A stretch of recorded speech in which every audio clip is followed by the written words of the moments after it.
줄장미 가득한 초여름 담장 아래를 걸어 화가는 천천히 작업실로 들어서고 있었다. 보이지 않는 세계를 만지기 위해 그는 가장 무거운 침묵의 공간으로 발을 들여놓았다. 자신과 가장 깊숙이 마주할 때 비로소 보이는 것들. 고단하고 분주한 일상을 내려놓고서야 비로소 마음으로 만져지는 것들. 화가는 그곳에 가기 위해 고개하듯 삶을 살아냈고 그림과 치열한 사랑을 멈추지 않았다. 방대한 작업량은 그 사랑의 흔적이고 화가가 그림에 쏟아부은 열정이 어떠했는가를 짐작하게 하고도 남았다.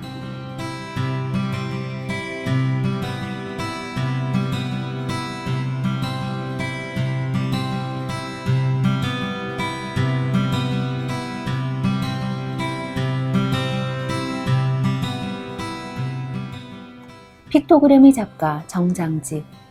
그는 1990년대 이후 얼굴 추상을 다양하게 변주하며 작업하고 있다. 인간의 얼굴은 삶의 총체적 흔적이다.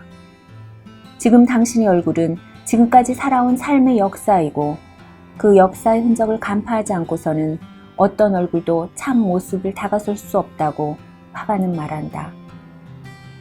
바로 이것이 형상에 관한 미학적 진실이다.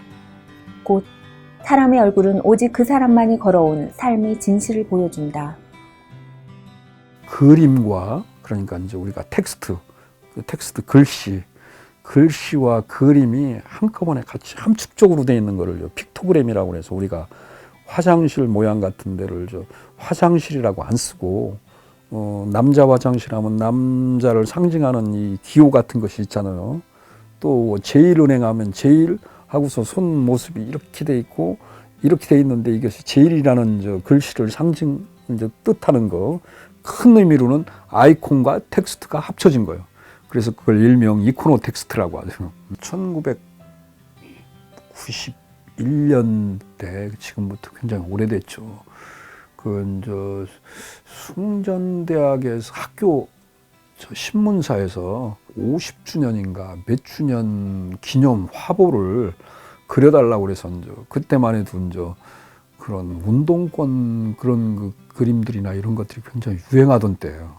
그러니까 대학교 학부사라는 게 학생들을 이렇게 아주 선동적인 그런 글과 이런 것들을 의식화 그런 거에 대한 그림을 좀 그려달라는데 내가 그런 의식이나 이런 것이 정리가 안 된 상태인데 아니 얼굴을 수많은 수천 명의 얼굴들을 좀 그려서 이렇게 힘을 모아서 앞으로 나아가는 전진하는 그런 그림들을 그걸 보고 미술에서 목적 회화라고 하죠. 목적 있는 그림. 우리 시도 목적시가 있듯이 순수시가 있듯이 목적 회화를 그려달라고 그래서 이게 하루 저녁에 수천 명을 어떻게 그려요. 그래서 한꺼번에 한 64개의 얼굴을 막 그린 거예요. 이렇게 만화처럼 그려가지고 다음날 아침에 신문에 딱 되는데 아주 인기를 굉장히 끌었죠. 이렇게 순식간에 그릴 수 있다. 근데 그게 알코올 기운이 있으니까 그걸 그렸지. 그냥 제정신으로 막 그리라면 그것처럼 지루하니까 밤새워서 그린 거예요. 그래서 그걸 그려서 신문에 내고 보니까 굉장히 재밌잖아요. 사람들도 이게 뭐냐고 막 여러 웃는 모습. 그러니까 사람들의 여러 가지 감정 변화의 그 표정들을 다 그려놓은 만화처럼 만들어 놓은 그런 그림들이었죠. 그래서 그 시대의 학생들의 그 심정이나 인상이나 그런 것들을 고백하는 그런 신문 화보였었어요. 정장제 화가의 작품은 회화이면서 동시에 상징 언어이고 의미 체계이다. 그는 스스럼 없이 드로잉하듯 이미지와 마주치고 그 마주침의 우연적 필연성을 얼굴 추상으로 창조한다. 그 추상은 그가 세상에 던지는 샤먼적 삶의 메시지이다. 근데 미술 자체를 우리가 만드는 사람의 생각과 이런 것들을 보는 사람으로 하여금 이렇게 연결시켜주는 매체잖아요. 그러니까 이 얼굴을 선택한 거예요. 예를 들면 우리 도 선생님과 내가 서로 대화를 해야 되는데 뭔가 매체가 있어야 되잖아요. 언어라는 매체가 있듯이 또 서로 대화가 안 될 때는 뭔가 소도구를 가지고서 준다거나 이걸 가지고 이제 얘기를 통해서 뭐 아주 연필 가지고 얘기를 한다거나 책을 가지고 얘기한다거나 생각 어떤 그 공통의 관심사를 가지고 얘기하듯이 미술 작품은 미술에 관심 있는 그런 서로의 공통의 관심사를 가진 관객과 작가가 만나는 매체다 이거예요. 그림은.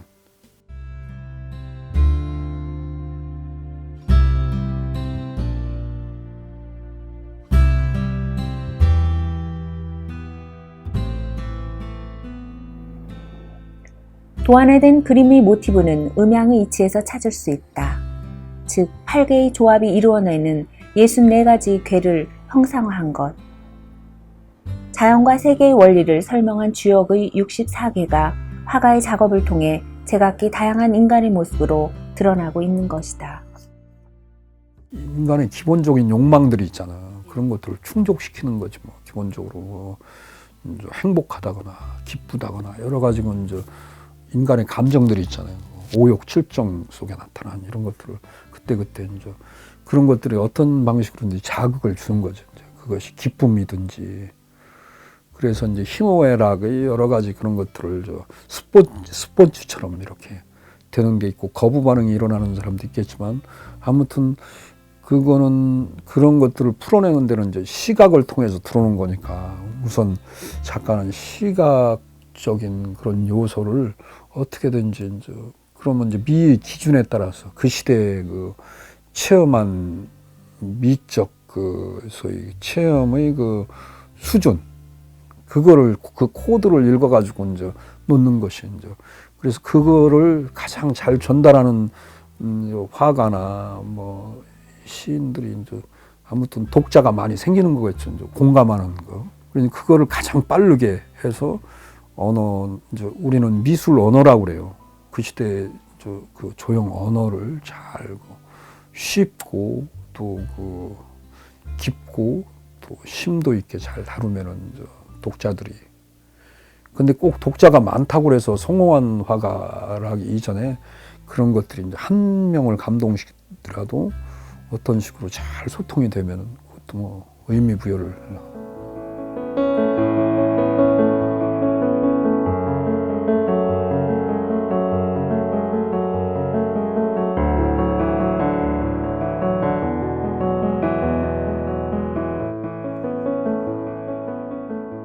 자연은 한순간도 같은 적이 없다.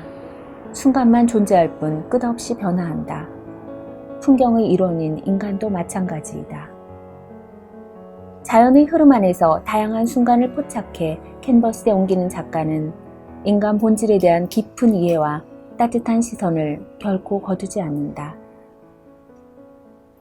한 길로 걸어온 건 아니죠. 뭐 미술 교사도 했다가 조그만 화실 선생님도 했다가 또 개인 레슨도 했다가 고등학교 미술 선생도 했다가 중등학교 선생도 했다가 전문학교 미술 선생도 했다가 4년제 대학 선생님도 했다가 직장이라는 게 엄격하게 우리는 직장 생활을 하면은 창작 활동하기가 쉽지 않아요.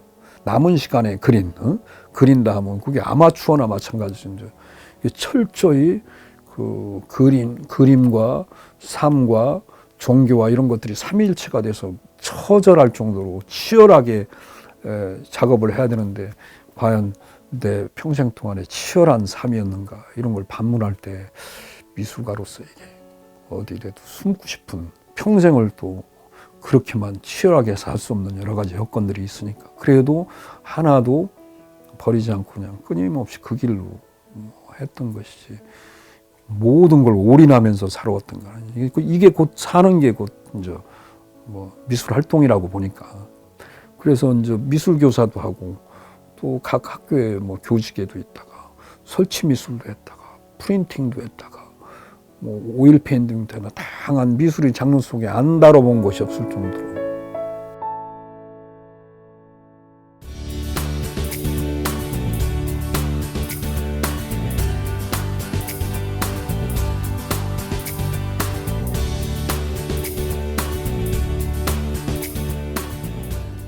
진천군 생겁 한화미술관 기획 초대전으로 정장직 화가의 작품이 전시되고 있었다. 페이스 앤 페이스란 타이틀로 2017년 6월 4일까지 2달 동안 관객들과 소통의 장이 마련된 것이다. 작품이 주제처럼 페이스 앤드 페이스라는 게 얼굴이에요.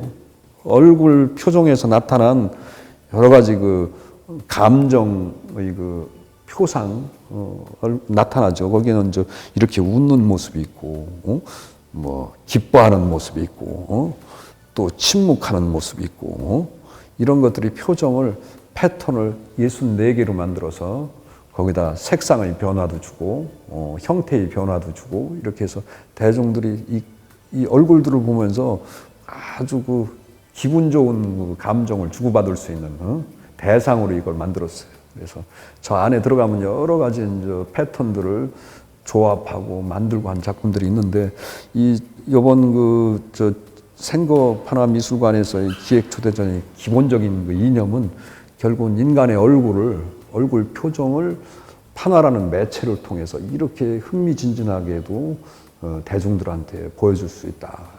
그런 것들 여러 보이는 전시라고 할 수 있겠죠.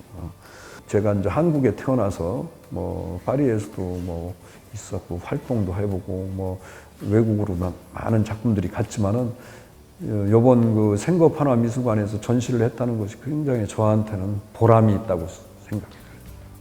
홍익대학교 대학원 서양학과를 졸업하고 우송대학교 교수를 역임하면서 그는 창작을 위해 치열하게 시간을 다투며 살아왔다.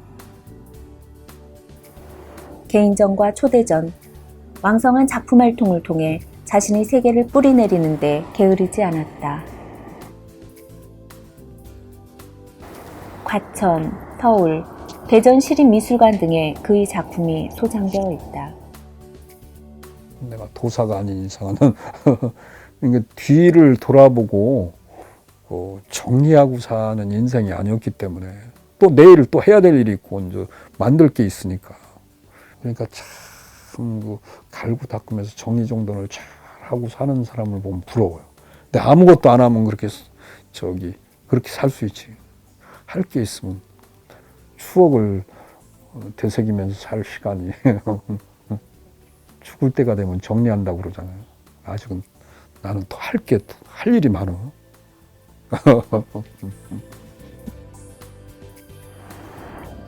진천 생거 판화 미술관에서 그의 그림을 보고 돌아 나오던 바로 옆 종박물관이 있다. 박물관 앞에서 화가는 범종을 울렸다. 맑은 하늘로 퍼져나가는 종소리처럼 그의 작품들이 세상 속으로 퍼져나가길 바란다. 현재 그의 작품 세계 행운을 부르는 픽토그램은 보는 이들에게 커다란 삶의 위로와 행운을 선물한다.